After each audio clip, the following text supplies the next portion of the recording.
points a game is the reason that Missouri State is effective anywhere else. But if you're able to maintain or limit those guys as best you can, force them to play, find scoring threats in other places, I think that this team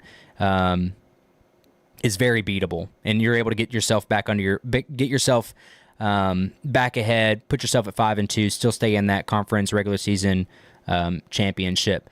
Are we able to get Zach on the line? We are.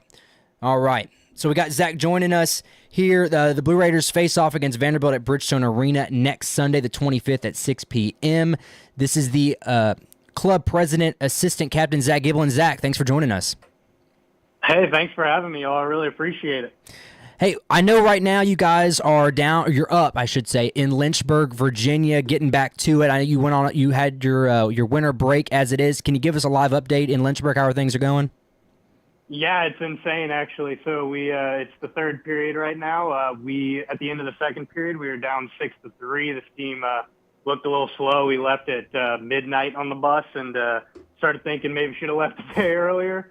But we just hopped right in the third period, and in 3 minutes we scored 3 goals to take it back to 6-6. Right before I had to come into the conference room in here at Liberty, and they've been wonderful hosts. We managed to make it 7-6. So this team just it blows my mind all the time. Even on a night where I'm like, man, we're having an off night, these guys find a way to do it. So I don't know what's happened here in the last 5 minutes. I hope it's all good, but. Even if this game does go south, this team shows so much fight even when things aren't going their way. And we got a really, really special group right now. It's really awesome to watch.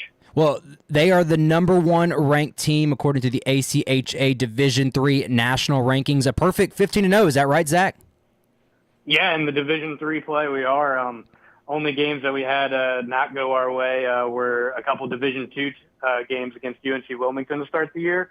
But those don't count towards our national record, so just kind of count as scrimmage games. So against everybody in our division, we've been taking care of business, and this team is rolling. Well, we're talking with Zach Bolden, the club president for MTSU Ice Hockey and assistant captain. As I prefaced at the very beginning, the Blue Raiders face off against Vanderbilt at Bridgestone Arena next Sunday, the 25th at 6 p.m. MTSU typically plays at the Ford Ice Center in Antioch, and Vanderbilt will typically host their games at the Belmont Ice Center. Zach, give me some insight. How did you guys make this game happen? Yeah, so luckily Vanderbilt, they are going to be technically the home team for this game. They hosted Austin Peay last season at Bridgestone, and this year they decided they wanted to play us. So luckily they have a good relationship with the folks at Bridgestone, and hopefully this game will create a better relationship with us with Bridgestone and the Preds, and hopefully we can lead into more and more games. And, this has kind of been in the works throughout the year. We've had some date changes and stuff like that. We wanted to have it earlier in the year, and we've had some things kind of fall over, but finally getting a date solidified, it's super exciting, and it's gonna be super awesome. I'm so fired up. When I saw the news, I jumped on it immediately, texted the family. I know that there are some Blue Raider fans who are already hopping on the opportunity. I mean, how can you miss a Sunday night at Bridgestone Arena, MTSU and Vanderbilt? Take me back to Kermit Davis days when he used to do that. So this is exciting. Let the fans know, Zach, how can we purchase tickets? How do we get to this game? Yeah, absolutely. So this game is going to be a little different than most of our regular games. Most of our normal games is more of a at-the-door kind of ticket deal. This one is all online. So through our website, you can go to tickets, and you can find it through there by clicking on the Vanderbilt game, or you can go through our social media links, and we have the link either on our story or on the post of Get Tickets Now, or in the link trees in our bios. And we're going to be posting it a ton here this upcoming week, and we'll be bringing flyers with QR codes on campus this week, so students will have an easy opportunity to buy them.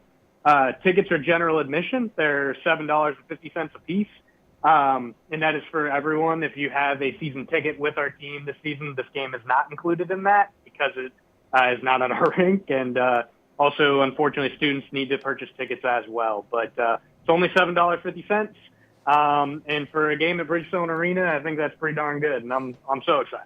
As a former Pred season ticket holder, I can assure you that is a much cheaper ticket, and you're still going to see great hockey. Again, you're never going to find an opportunity to see the number one ranked team in Division III ACHA hockey at just $7.50 a general admission ticket. So head on over, like he said, to MTSUicehockey.com and buy that ticket. Zach, last question for you. I myself capitalized on the sweater sale you guys were having. Are those still available? Unfortunately, they're not right now. So we work with a local company called Verbero. They're based out of Nashville as well, and they're absolutely fantastic for us, but they are a small company, so they only kind of do their jersey sales at limited times.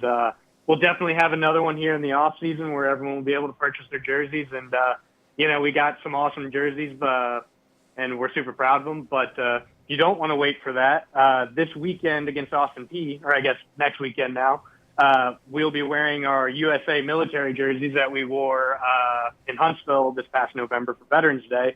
We'll be wearing them this weekend, and then any of the players that chose to not purchase their own jerseys are going to be for sale for the public. So we'll have some pretty sweet game-used jerseys for sale here pretty soon, and we'll have more information on that coming up. Oh, that's awesome. That, again, sweet jerseys. I had to get myself one. Of course, I know it helps the team a lot. Lyndon Palmer came on last year when you guys made your national championship run. I'm happy to support, again, such a great program. You guys have really built it up, and Zach, you are certainly a part of that. Again, one last plug here. The Blue Raiders are going to Bridgestone January 25th at 6 p.m. against Vanderbilt. Those tickets are available at MTSUicehockey.com. There is a link on their schedule for the Vanderbilt game, or there is a ticket link as well.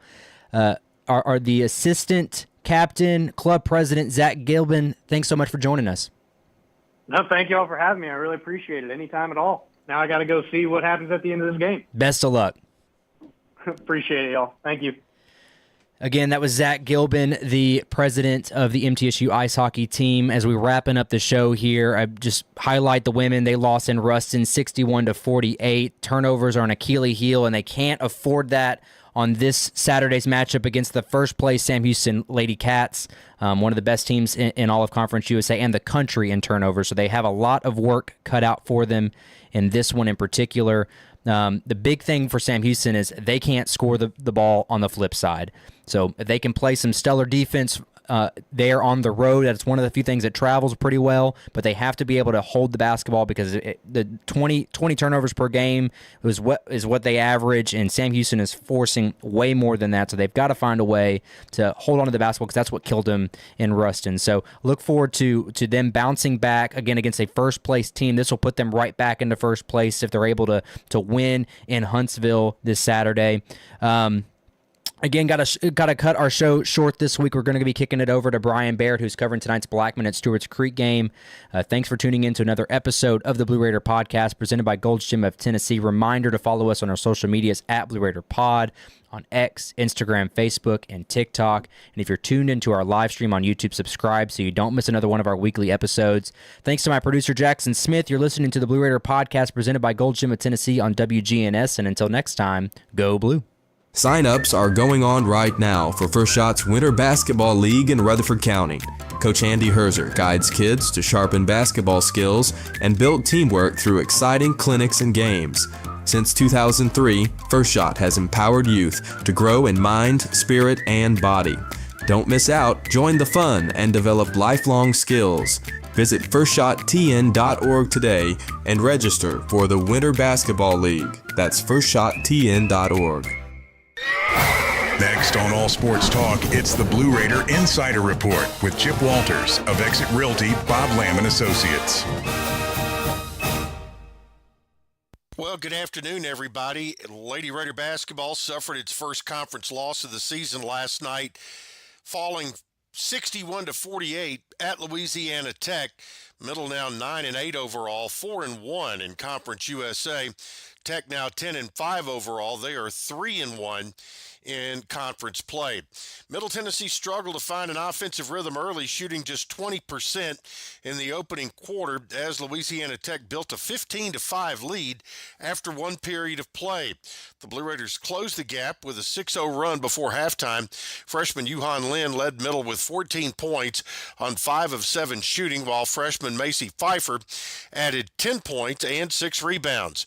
The Blue Raiders Raiders shot 40% from the field, but went just 5 for 11 from the free throw line and committed 20 turnovers, which Louisiana Tech converted into 19 points. By the numbers, the Blue Raiders scored 2 players in double figures. The number 30, Middle Tennessee grabbed 30 rebounds, including 22 on the defensive end, and the Blue Raider bench contributed 20 points. Up next, the Lady Raiders stay on the road. They're in Huntsville, Texas today. They'll get a workout in and will play Sam Houston in a 1 p.m. Central Time game tomorrow. Looking at the Conference USA schedule from last night, it was Sam Houston beating Western Kentucky 50-38. FIU wins on the road at New Mexico State 83-74, and Missouri State beat UTEP 71-64.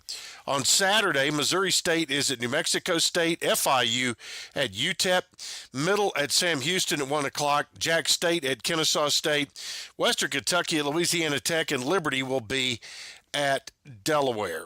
In the conference standings, just Middle's first loss, and the Lady Raiders now fall back into second or third place, with Sam Houston and Missouri State both remaining unbeaten at 4-0. Men's tennis playing this afternoon against Lipscomb. You can find all the action on Stat Broadcast, and we'll have a full report coming up on Monday.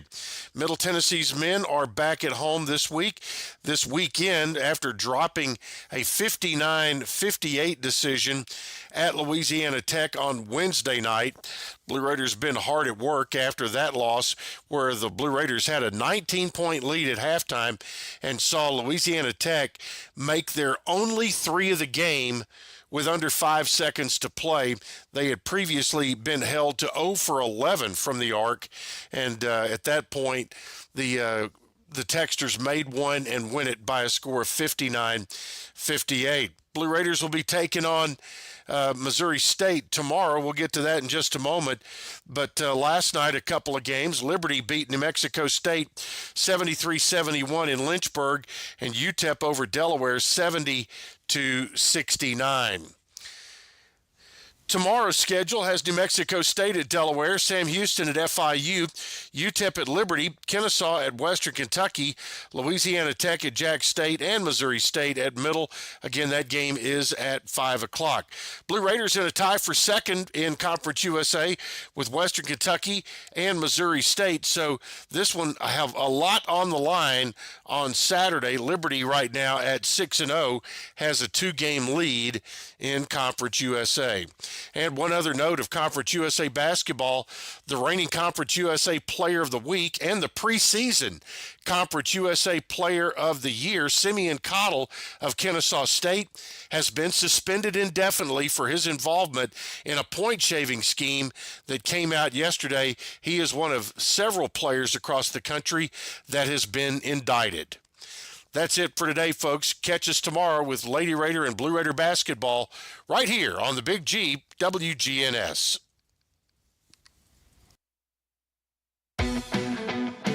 This has been All Sports Talk on WGNS and Big G TV, where we hit every level of the game, from the preps to MTSU, across Tennessee and the nation. Thanks for tuning in to All Sports Talk from the Good Neighbor Network. Whether it's a cough, a fever,